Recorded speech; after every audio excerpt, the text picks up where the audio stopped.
Saludamos a todos los hermanos que están conectados vía internet, los que estamos aquí en forma presencial, y vamos a estar repasando un poquito lo que hemos estudiado el domingo pasado.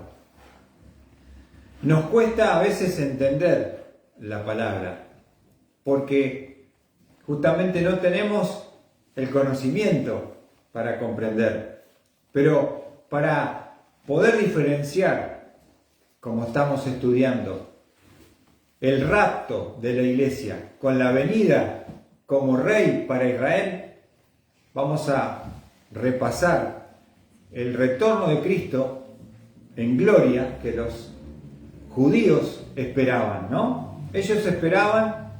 Buenas noches. Permiso. Adelante. Dios te bendiga, Mauro. Vamos a repasar un poquito lo del domingo pasado, Priscila. ¿No estuviste domingo? Ahora vamos a ver, entonces, cuál era el concepto de los judíos con respecto al Mesías que Dios le había prometido que iba a enviar. Ellos tenían un concepto del Mesías de dos Mesías. Uno, veían que era sufriente, un Mesías que iba a padecer, estudiando las profecías del Antiguo Testamento, ¿no es cierto? Pero por otro lado, ellos podían ver un Mesías reinante, un Mesías reinante. Tenían estos dos conceptos, un Mesías sufriente y un Mesías reinante. Ahora, ¿cuál era cuando Cristo vino como Mesías hace 2000 años? ¿Cuál era la expectativa que tenían los judíos cuando vino Jesús? Ahora, fíjense, ellos estaban bajo el Imperio Romano. Eran dominados por los romanos. Entonces, cuando vino Jesús, ¿ellos qué esperaban que hiciera Jesús cuando vino hace 2000 años? Lo vemos a eso en Lucas 24, repasamos. Para comprender, entonces, tenemos que pensar como los judíos pensaban hace 2000 años atrás con respecto al Mesías. Tenemos Lucas 24. Vamos a ver que son los discípulos de Emaús que van caminando y el Señor se les aparece sin saber que es el Señor y se para en medio. Es algo casi como, parece cómico, ¿no? Están hablando de lo que pasó con Jesús y Jesús está con ellos, pero ellos no se dan cuenta. Y dice la palabra de Dios, Lucas 24, versículo 19. Entonces Él les dijo, ¿qué cosas? Ellos le dijeron, lo referente a Jesús el Nazareno, que fue un profeta poderoso en obra y en palabra delante de Dios y de todo el pueblo, y cómo los principales sacerdotes y nuestros gobernantes le entregaron a sentencia de muerte y le crucificaron. Pero nosotros esperábamos que Él era el que iba a redimir a Israel. Pero además de todo esto, esto es el tercer día desde que estas cosas acontecieron. ¿Cuál era entonces la expectativa de los discípulos con respecto a Jesús que ellos tenían con respecto a Él? Y ahí lo dice en el versículo, fíjense el versículo 21. Pero nosotros, están incluyéndose, esperábamos que Él era el que iba a redimir a Israel. Entonces, ¿qué esperaban del Mesías? Ellos esperaban que el Mesías les diera a Israel la libertad, sacándolos del yugo de la esclavitud de Roma. ¿Se entiende? Que viniera como un gran libertador, como San Martín en su caballo blanco, pulverizara a los romanos y se erigiera como el gran Mesías Salvador. ¿Se entiende? Eso es lo que esperaban. Pero la pregunta, ¿pasó eso? ¿Jesús pulverizó a los romanos? No. Ellos no entendían que el Mesías, para reinar primero, tenía que darles la libertad espiritual del pecado que dominaba sus vidas. Por eso existía el concepto de un Mesías sufriente, un Mesías que sería el Cordero de Dios, como dijo Juan el Bautista, que quitaría el pecado del mundo. Pero ellos esperaban una libertad política, física, ¿se entiende? Eso es lo que esperaban del Mesías. Cuando vino Jesús, buenas noches, y no cumplió sus expectativas, estaban decepcionados, no entendieron. ¿Y qué hizo su pueblo, Mauro? ¿Lo recibió al Mesías o lo rechazó? Lo rechazó. Fíjense lo que dice Juan, el evangelista. El Evangelio de Juan, capítulo 1. Es lindo poder entender qué es lo que pensaba un judío cuando Cristo vino y cuál era su expectativa. Y que obviamente ellos lo rechazaron. Dice Juan capítulo 1, versículo 11, a los suyos vino y los suyos no le recibieron. Fíjate ese versículo. ¿Qué dice Juan? A los suyos vino y los suyos no le recibieron. Mauro, ¿quiénes son los suyos? Su pueblo. ¿Y quién es su pueblo? Israel. A los suyos vino. ¿Para quién era el Mesías esperado y prometido por las profecías? Al pueblo judío, al pueblo de Israel. A los suyos vino. ¿Y los suyos? No le recibieron. Le rechazaron y le crucificaron. ¿Se entiende? Pero Él vino, en la primera venida, vino a libertarnos de la esclavitud, no de Roma, no político, de la esclavitud del pecado. Si el Hijo os libertare, seréis verdaderamente libres. Pero sí, Jesús les había prometido a su pueblo que vendría a reinar, que vendría a libertar, que vendría a destruir a sus enemigos, porque eso está escrito. Eso es lo que pensaba un judío y el conocimiento que ellos tenían cuando vino Jesús. ¿Se entiende? Por eso vamos a Mateo 24, donde va a tener una charla con algunos de sus discípulos y le van a hacer una pregunta. O sea, los discípulos habían entendido, ¿no?, que Jesús vino a darles libertad espiritual.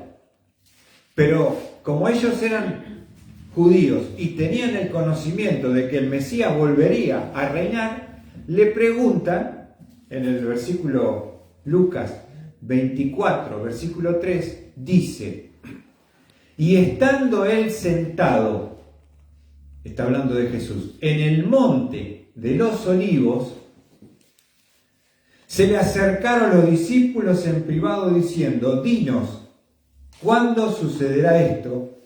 ¿Y cuál será la señal de tu venida y de la consumación de este siglo?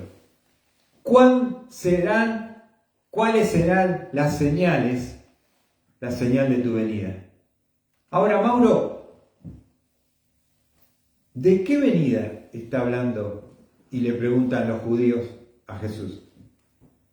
De la venida cuando Cristo venga a reinar. Cuando Cristo venga a reinar en su gloria. ¿Se entiende? Ellos no sabían lo que era la iglesia, no tenían ni idea. ¿Se entiende? Ellos preguntan de acuerdo a lo que conocen las profecías. Entonces ahí le va a decir el Señor toda una serie de señales en Mateo 24, que ya las estudiamos el domingo pasado, que van a anteceder la venida en gloria del Mesías para Israel, a establecer su reino milenial. Pero no tiene nada que ver con la iglesia de Cristo. Ahora, ¿hasta ahí se entiende? Tenemos que pensar como judíos para poder entender y poder interpretar correctamente las Escrituras. Ahora, les quiero mostrar algo muy distintivo, que es muy lindo poder observar. Ahora, fíjense el escenario donde se da esta charla sería escatológica. ¿Qué significa escatológica? Escatología es la materia que estudia los eventos futuros. Las profecías con respecto a los eventos futuros. ¿Dónde se da esa charla? Versículo 3 dice... ¿De qué pasaje? Porque... Mateo 24:3.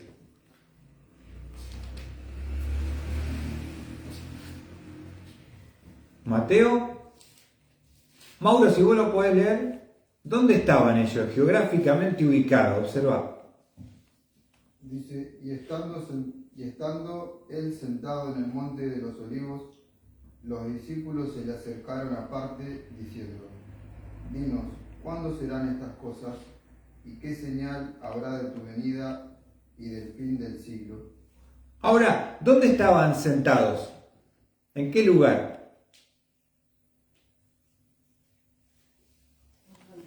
En el monte de los olivos. ¿Lo tienen ahí en su Biblia? Ahora, no es casualidad que si van a hablar del regreso del Mesías reinante, lo hagan en un lugar clave, proféticamente hablando, como es el monte de los olivos. Y vos me decís, ¿qué tiene que ver el monte de los olivos? El monte de los olivos, si uno pudiera ir a Israel ahora, está frente a las murallas de la ciudad de Jerusalén. Es un monte que tiene 826 metros. Ahí se dio la charla, enfrente a la ciudad de Jerusalén. Está el valle de Cedrón y subís y ahí está el monte donde está Jerusalén. ¿Qué te parece? ¿Me seguís ahí en la geografía? Ahora, tremendo, ¿no? Ahora, ¿por qué es importante marcar que esta charla de su venida es en el Monte de los Olivos? ¿Sabes por qué? Porque la profecía nos indica, y lo vamos a ver, en Zacarías, capítulo 14, que el Mesías cuando venga a reinar en gloria, ¿sabes qué va a hacer? Va a pisar, escucha bien, va a pisar en el Monte de los Olivos. Zacarías, capítulo 14. ¿Lo tienen ahí?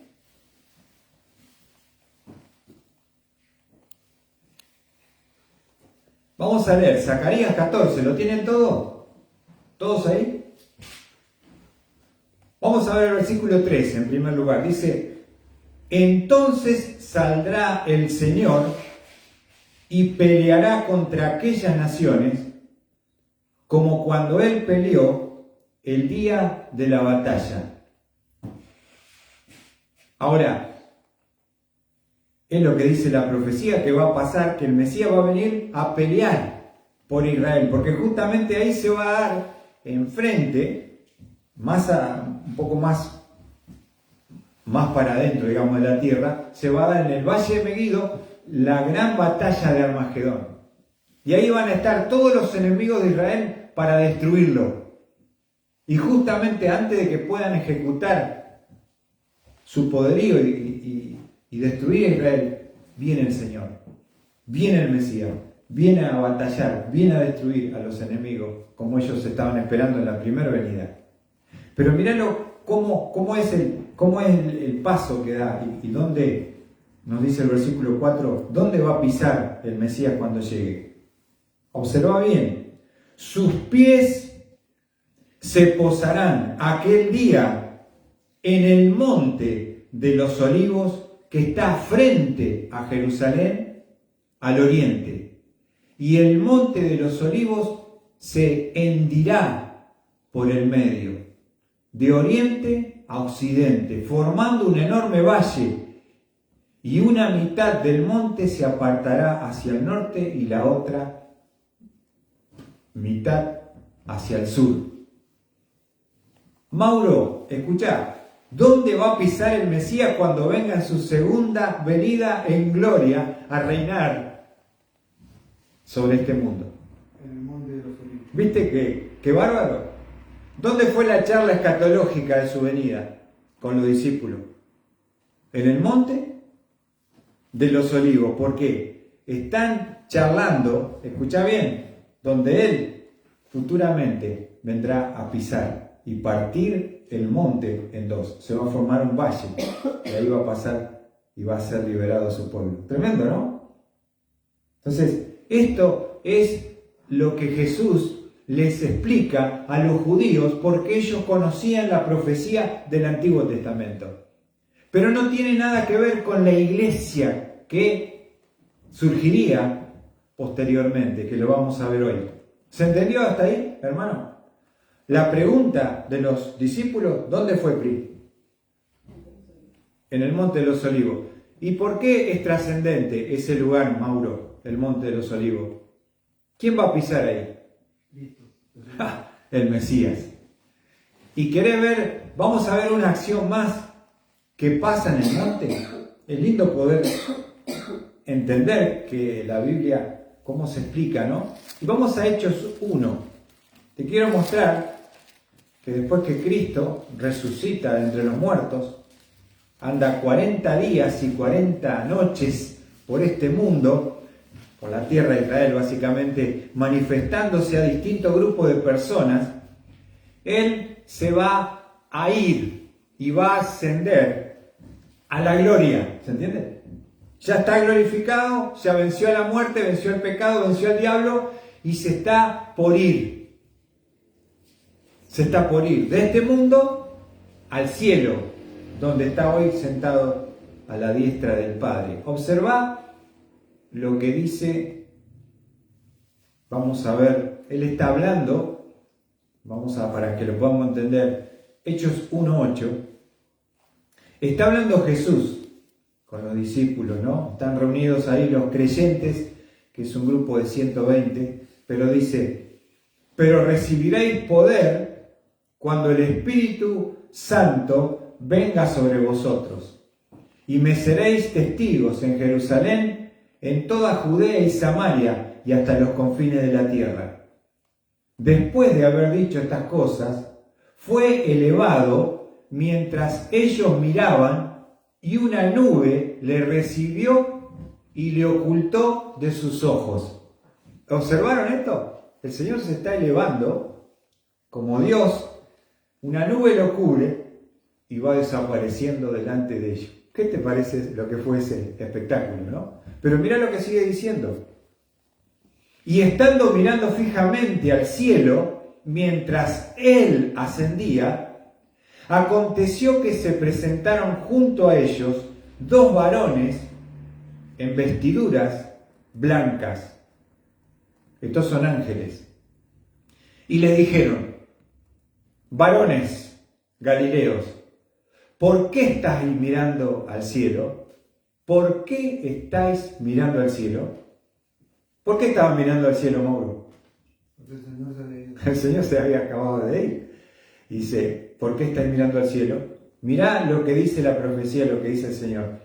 Este mismo Jesús, que ha sido tomado de vosotros al cielo, vendrá de la misma manera, tal como le habéis visto ir al cielo. ¿Qué le dicen los ángeles a los que están mirando la ascensión de Cristo? Que así como se fue, visiblemente y en las nubes, así, ¿qué pasa? Regresará como le habéis visto ir al cielo. Pero le está hablando ¿a quién? A los judíos. Ahora, ¿sabés dónde ascendió Cristo? ¿Al cielo? Seguir versículo 12. Mirá qué extraordinario. Entonces regresaron a Jerusalén, escucha bien, desde el monte llamado de los Olivos, que está cerca de Jerusalén, camino de un día de reposo. Te pregunto, ¿dónde ascendió Cristo al cielo? ¿Desde qué lugar? ¿Desde el monte? ¿Mauro? De los Olivos. De los Olivos. ¿Por qué ascendió desde ahí? Porque Zacarías 14:4 dice que en ese mismo monte el Mesías, el Cristo, descenderá y pisará el monte de los Olivos y lo partirá en dos en su venida en gloria a la tierra, en forma visible. ¿Se entiende? ¿Viste qué bárbaro? ¿Dónde fue la pregunta de las señales de su venida? ¿Dónde se le hicieron los discípulos? Estaban en el monte de los Olivos. ¿Dónde dice Zacarías que pisará el Mesías cuando regrese a la tierra? Pisará sus pies sobre el monte de los Olivos. ¿Dónde ascendió Cristo a la gloria? En el monte de los Olivos. ¿Se entendió o no se entendió? Esto es lo que dice la palabra de Dios. Y podemos comprender cómo pensaba un judío, de qué venida tenía registrada por las profecías de las Escrituras del Antiguo Testamento. El Mesías vendría en gloria, vendría a destruir a los enemigos, vendría como juez y vendría como rey a establecer su reino milenial. No tenían otra cosa en la cabeza, eran judíos. ¿Entienden ahora? Entonces cuando nosotros mezclamos, y eso es lo que vamos a ver hoy, ¿qué mezclamos? A veces la venida en gloria con el arrebatamiento, que era algo que ellos no tenían ni idea de lo que era la iglesia, no tenían ni idea de lo que era el rapto, eso no está en la profecía del Antiguo Testamento. Lo que yo tenía en clarito era esa segunda venida en gloria donde pisará sobre el monte de los Olivos. Qué lindo es poder entender las Escrituras y vamos a ver que bíblicamente, Sandra, vos sabés esta respuesta a esta pregunta. ¿En cuántos grupos se divide la humanidad según el Nuevo Testamento, Sandra? Porque vos lo has estudiado. Gentiles, judíos y ¿quién más? Venía bien, Gracias, vos la sabés, Sandra. Vamos a ver en qué tres grandes grupos se divide la humanidad desde el punto de vista de Dios, ¿no? Que es lo más importante para entender. Vamos a 1 Corintios.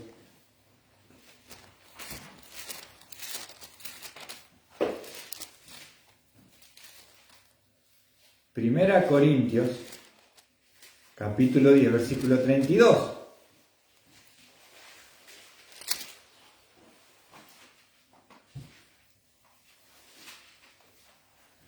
A ver, Sandra, si lo podés leer vos para nosotros. Primera Corintios 10:32. Anoten los tres grupos que se divide la humanidad desde el punto de vista bíblico de Dios, ¿no? No seis motivo de tropiezo ni a judíos, ni a griegos, ni a la iglesia de Dios. A ver. No seis de tropiezo ni a judíos, ni a griegos, ni a la casa de Dios, ni a la iglesia de Dios. Entonces, ¿cuántos grupos hay? Mauro, ¿puedes leer ahí en tu Biblia? Sí, dice, Sálvame, Mauro. no sé de tropiezo ni a judíos, ni a gentiles, ni a la iglesia de Dios. Ahí está. Ni a judíos, ni a gentiles, ni a la iglesia de Dios. Tres grupos está dividida la humanidad. Te pregunto, Sandra, ¿vos a qué grupo pertenecerías? Y a la iglesia de Dios. Muy bien, a los gentiles y a la iglesia de Dios, ¿no es cierto? Ahora, ¿se entiende ahí que son tres grupos? ¿Sos judío, Dionisio? De sangre. ¿Sos israelita, judío vos? ¿Hebreo? Israelita. ¿Qué sangre tenés? ¿O no sos judío? Sí. Pensalo bien. Vos tenés que decir la verdad. A ver, Sara, ¿sos judía vos, Sara? Ahora no. Ahora no. Mauro, ¿vos sos judío? ¿Priscila? Dijo uno, yo soy entrerriano. No soy judío. Ahora, ¿entienden lo que estoy preguntando? ¿Ustedes son judíos? No. Ninguno de los que estamos acá, ¿no? En cuanto a la sangre, descendencia, no somos judíos. Entonces, si no sos judío, ¿a qué otro grupo pertenecemos? Entonces, si no somos judíos, somos gentiles. ¿Viste? Somos gentiles. Si no sos judío, sos gentil. Así lo ve Dios. Sos gentil, sos judío. Ahora, acá se menciona otro grupo. Dice la iglesia de Dios. ¿Y qué es la iglesia de Dios? ¿Qué es la iglesia de Dios? La iglesia de Dios, vamos a Efesios, es el plan que trazó Dios. Efesios capítulo 2.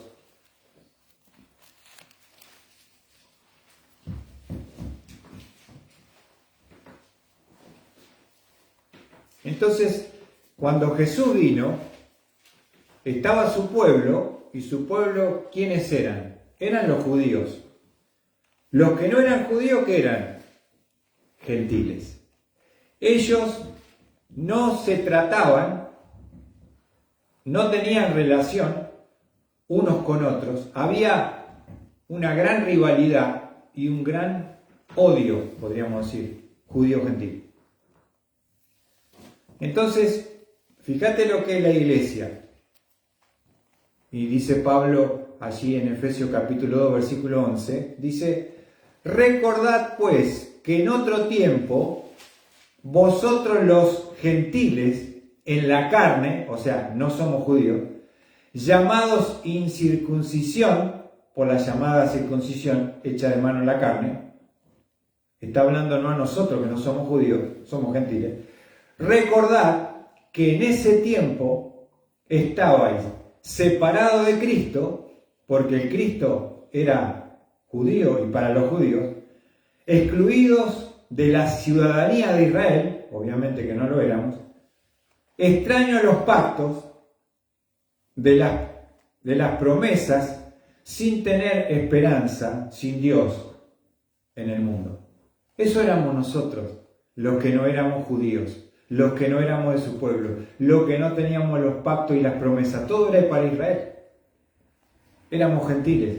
Pero fíjate lo que pasó, lo que hizo Dios. Pero ahora, en Cristo Jesús, vosotros que en otro tiempo estabais lejos, estos son los gentiles, habéis sido acercados por la sangre de Cristo. Por el mismo, Él es nuestra paz, quien de ambos pueblos hizo uno, derribando la pared intermedia de separación. ¿Cuáles son los dos pueblos que menciona la Biblia? A ver, de los cuales hizo uno. A ver, Sam. Los judíos y los gentiles. Es lo que está describiendo Pablo. Fíjate lo que hizo Dios. Porque Él mismo es nuestra paz, dice el versículo 14, quien de ambos pueblos hizo uno, derribando la pared intermedia de separación, aboliendo en su carne las enemistades, la ley y los mandamientos expresados en ordenanza, para crear en sí mismo de los dos un nuevo hombre, estableciendo así la paz, para reconciliar con Dios a los dos en un cuerpo por medio de la cruz, habiendo dado muerte en ella a la enemistad, y vino y anunció paz a vosotros que estabais lejos y paz a los que estaban cerca. ¿Saben lo que hizo el milagro de la unificación? El mismo mensaje de salvación que escuchó el judío, que había rechazado al Mesías, y el gentil, que no conocía al Mesías, el mismo mensaje, dice el versículo 18, porque por medio de él, los unos y los otros tenemos nuestra entrada al Padre en un mismo espíritu. Ahora Dios ha hecho un nuevo programa, un nuevo plan, un nuevo pueblo. ¿Cómo se llama ese pueblo? ¿Cómo se llama ese programa de Dios? Se llama iglesia. Entonces, ¿quién compone la iglesia? Judíos y gentiles, con la misma fe, en el mismo Dios, en el mismo Cristo, lavado por la misma sangre, sellado por el mismo Espíritu, bautizado en el Espíritu, siendo el mismo cuerpo, formamos hoy la iglesia de Cristo. ¿Se entiende? La iglesia no es un edificio, no es una denominación, es toda persona de todo pueblo, lengua y nación que ha recibido a Cristo como único y suficiente Salvador. Esa es la iglesia de Cristo. ¿Se entendió? Entonces, perfecto. Vamos a ver que el primero que menciona la palabra iglesia es Jesucristo. Fíjense dónde se encuentra la primera mención de la palabra iglesia. Esto que acabamos de escuchar de boca de Pablo, que Dios se lo reveló a él después. Vamos a Mateo 16.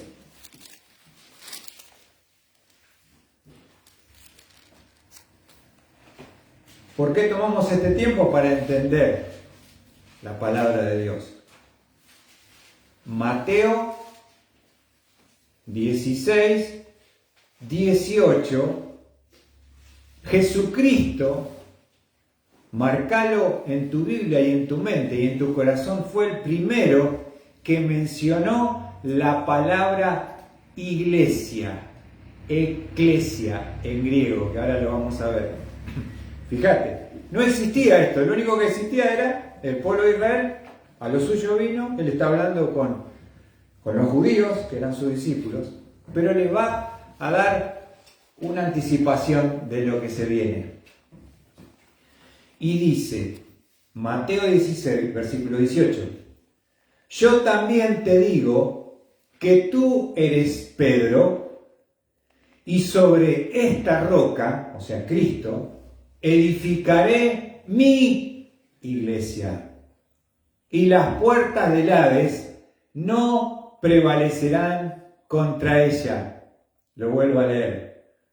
Yo también te digo que tú eres Pedro, y sobre esta roca, está hablando de Cristo, edificaré mi iglesia, y las puertas del Hades no prevalecerán contra ella. Escuchá lo que dice el Señor en forma futura.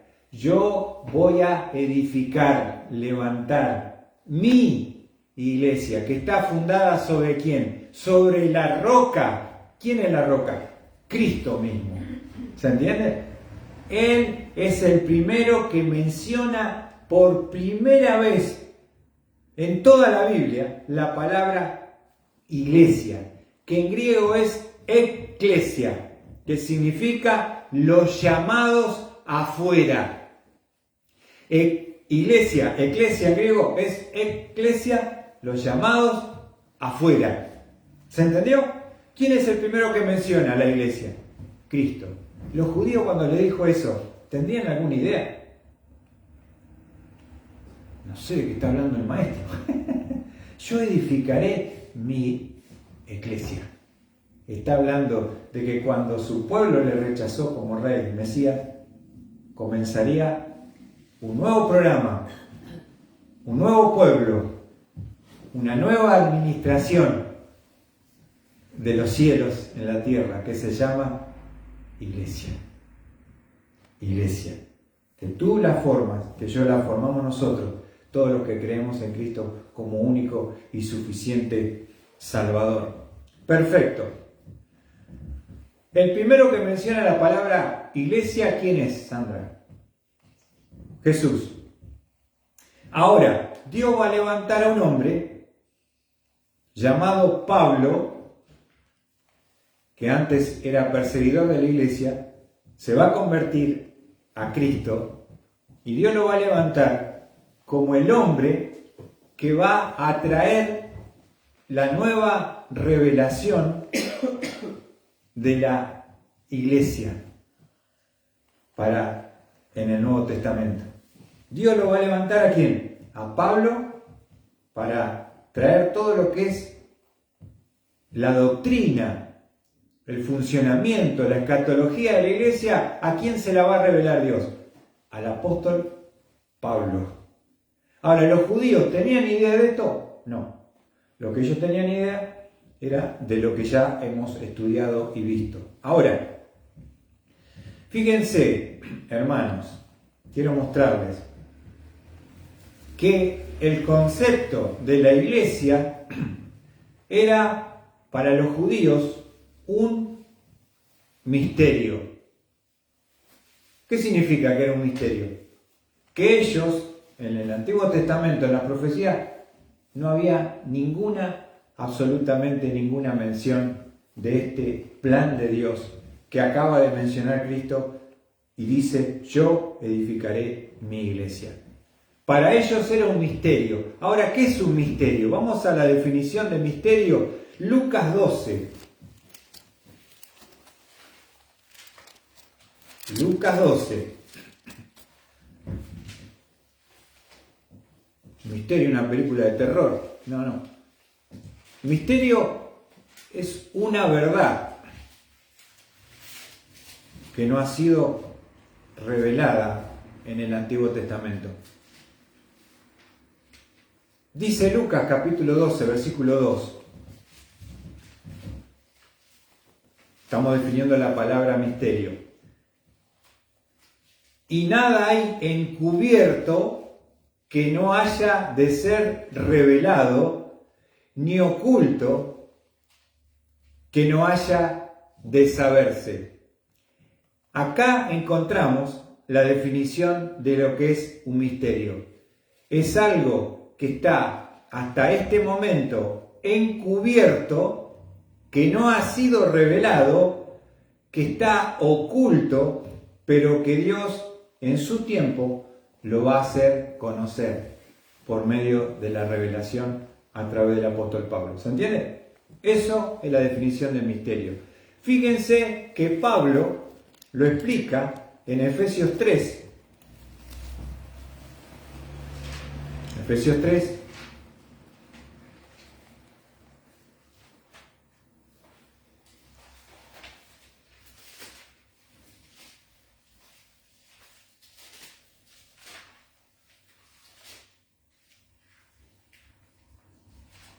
Efesios 3, ¿lo tienen?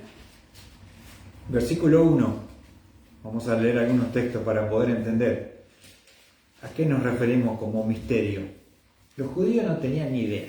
No sabían, porque era algo que estaba oculto, que no se había revelado ni se había mencionado en el Antiguo Testamento.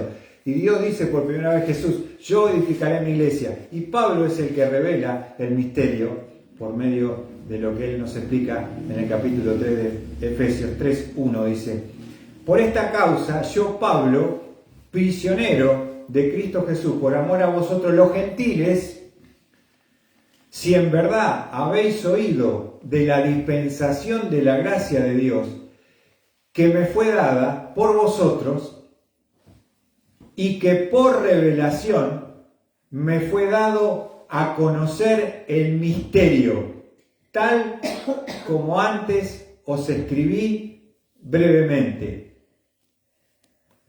en vista de lo cual, leyendo, podréis comprender mi discernimiento del misterio de Cristo. ¿Qué está diciendo Pablo? Que Dios lo eligió a él para revelar lo que estaba oculto, el misterio que Dios le dará a él, inspirado por el Espíritu Santo, para mostrar el plan, el programa de la iglesia. Fíjense el versículo 5, que en otras generaciones no se dio a conocer a los hijos de los hombres como ahora ha sido revelado a sus santos apóstoles y profetas por el Espíritu, a saber que los gentiles son coherederos y miembros del mismo cuerpo, participando igualmente de las promesas en Cristo Jesús mediante el Evangelio, del cual fui hecho ministro, conforme al don de la gracia de Dios que se me ha concedido, según la eficacia de su poder. A mí, que soy menos que el más pequeño de todos los santos, se me concedió esta gracia, anunciar a los gentiles las inescrutables riquezas de Cristo y sacar a la luz, ¿ven?, cuál es la dispensación del misterio que por los siglos ha estado oculto en Dios, creador de todas las cosas, por medio de la Iglesia, a los principados y potestades en las regiones celestes, conforme al propósito eterno, me llevó a cabo en Cristo Jesús, nuestro Señor. Ahí Pablo explica que él es el hombre escogido por Dios para revelar todo lo que es el misterio de la Iglesia, que es el programa y que es el pueblo de Dios. Hoy nosotros somos parte de la Iglesia. ¿Por qué? Porque somos gentiles o porque somos judíos. No importa ahora la sangre. Lo que nos une es una misma fe, un mismo Salvador y un mismo Espíritu. Y eso es, hermanos queridos, lo que es la revelación del misterio del Antiguo Testamento. Por eso los judíos, cuando hablaron con Cristo, no tenían ni idea de lo que es la Iglesia. Y cuando Pablo va a Tesalónica y le habla a los judíos, cuando él les muestra lo que es el rapto, es algo que ellos no tienen idea, porque se lo está mostrando Pablo por revelación divina. El plan de Dios para la Iglesia es distinto al plan de Dios para Israel. Y lo vamos a explicar un poquito más para que entendamos claramente la diferencia entre uno y otro y nos quede bien en claro. Espero que algo hayamos podido comprender. Entonces, Sandra, ¿sos judía? ¿Qué sos? ¿Y qué formas parte de la Iglesia? ¿Tú eres de la Iglesia, Dionisio? Sí, al llamado de afuera. Amén. Somos los llamados afuera. Mauro, ¿a qué programa perteneces? ¿Sos judío? No, a la Iglesia. A la Iglesia. ¿Viste? ¿Por qué? Por el milagro del plan de Dios que nos ha incluido a nosotros. Por eso Pablo, ¿sabe por qué explica todo esto? Porque dice, ustedes no tienen ni idea, siendo gentiles, el privilegio que tienen hoy, por el medio del sacrificio de Cristo y la sangre de Jesús, de ser llamados y de ser un solo pueblo en Cristo. Ya no hay judío, no hay gentil, ahora somos la Iglesia de Dios. ¿Qué es lo que Dios viene a buscar? Su Iglesia. Para que nosotros entendamos después nos va a quedar más claro, pero hasta ahí hemos podido avanzar un poquito más en el conocimiento. Así que agradecerles y espero que se pueda comprender un poquito más.